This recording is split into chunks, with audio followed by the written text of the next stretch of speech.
हम लोग त्रिकोणमिति पढ़ रहे थे और ये भी कहे थे कि बोर्ड एग्जाम में इससे 20 नंबर का क्वेश्चन पूछा जाता है। तो त्रिकोणमिति में आज मेरा ये क्लास दूसरा होगा। तो त्रिकोणमिति में बेसिक जान रहे थे, तो जहाँ से छोड़े थे आज उससे हम लोग आगे पढ़ेंगे। त्रिकोणमिति में हम लोग जाने थे कि समकोण त्रिभुज क्या है, बस इतना ही जाने थे और त्रिकोणमिति का मतलब जाने थे। आज हम लोग उसके कोण के बारे में समझेंगे कि थीटा रहेगा तो क्या होगा। तो आइए देखते हैं। हम लोग पढ़ रहे थे त्रिकोणमिति।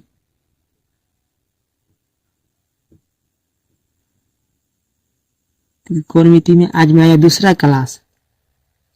त्रिकोणमिति हम कहे थे कि फुल्ली ये जो कंसेप्ट है ये समकोण त्रिभुज पर आधारित होता है। तो ए बी और ये सी, यहाँ पे 90 डिग्री का कोण बन रहा है। ये होता है लंब और ये होता है आधार और ये होता है कर्ण। ये भी हम चर्चा कर दिए थे कल की। कर्ण को हम लोग हाइपोटेनस बोलते हैं, इसको एच लिख सकते हैं। और कहे थे कि आधार को हम लोग बेस बोलते हैं, तो इसको बी लिख सकते हैं। और लंब को हम लोग परपेंडिकुलर कहते हैं, तो इसको हम लोग पी लिख सकते हैं। यानी छोटा वाला में लिखेगा तो एच, छोटा वाला में लिखेगा तो बी और ये पी होगा, पीवीएच। ये भी चर्चा किए थे। तो आज हम कुछ इसका नोट देख लेते हैं। जैसे नोट कहने का मतलब, जैसे ए अगर समकोण त्रिभुज है ए बी सी, ये समकोण त्रिभुज है, तो यहाँ 90 डिग्री और 90 डिग्री के सामने जो भुजा होता है वो दोनों भुजा से बड़ा होता है। तो 90 डिग्री के सामने वाला भुजा हमेशा होता है कर्ण। अगर ऐसे दिया हुआ है और कोण डिसाइड नहीं किया हुआ है कि कौन कौन क्या है, तो ये सिंपल अगर समकोण त्रिभुज है तो इसका 90 डिग्री के सामने वाला कर्ण होगा और ए बी जो खड़ा होगा वो लंब होगा और जो जमीन के समांतर सूता हुआ होगा वो आधार होगा। इसमें आप ऐसा कह सकते हैं। लेकिन अगर कह दे कि जब समकोण त्रिभुज ए बी सी में, जब समकोण त्रिभुज ए बी सी में कोण ए बराबर थीटा हो, तो जब ऐसा कह दे कि ए बराबर थीटा हो, तो जैसे देखिए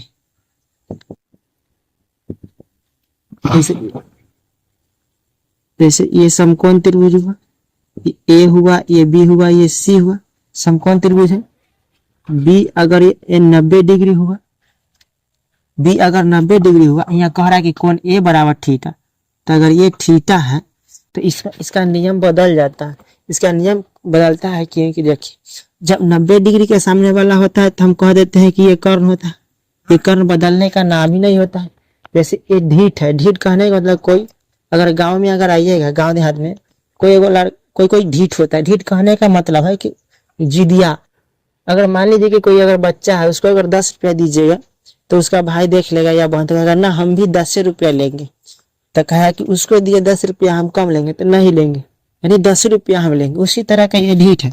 जब भी आप समकोण त्रिभुज में 90 डिग्री के सामने देखिएगा तो वो कर्ण ही होगा, भूलने का कोई बात ही नहीं। हमेशा वो क्या होगा, ऑलवेज वो कर्ण रहता। अब देखिए थीटा खो दे तो थीटा के सामने वाला भी भुजा क्या होगा, लंब होगा। अब ये डिसाइड कर दिया कि कोण ए जब थीटा होगा, जैसे 90 डिग्री के सामने वाला कर्ण होता है, उसी प्रकार से थीटा के सामने वाला भुजा हमेशा क्या होगा, लंब होगा, और जो बच जाएगा वो आधार होगा। आपको ये याद रखना है, थीटा के सामने वाला भुजा लंब और 90 डिग्री के सामने वाला कर्ण, और जो बच जाएगा वो आधार होगा। जैसे एक पॉइंट और देखिए, कह दिया कि जब समकोण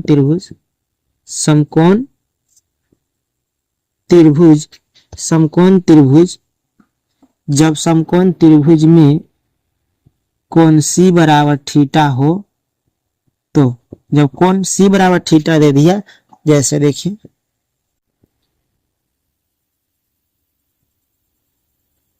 ए बी और ये सी, और ये हो जाएगा 90 डिग्री। अब देखिए कोण सी बराबर क्या क्या है, थीटा, तो यहाँ हो जाएगा थीटा। अब थीटा के सामने वाला भुजा हो जाएगा लंब, और 90 डिग्री के सामने वाला भुजा हो जाएगा कर्ण, जो बचेगा से क्या हो जाएगा, आधार। तो ये आपको ध्यान में रखना है। 90 डिग्री के सामने वाला भुजा हमेशा कर्ण और थीटा के सामने वाला भुजा लंब। तो आज मेरा ये दूसरा क्लास था। तो यार दूसरा क्लास में हम लोग जान गए कि थीटा के सामने वाला को क्या कहेंगे, 90 डिग्री के सामने वाला को क्या कहेंगे। और तो आज इतना ही रहने देते हैं, मिलते हैं नेक्स्ट वीडियो में।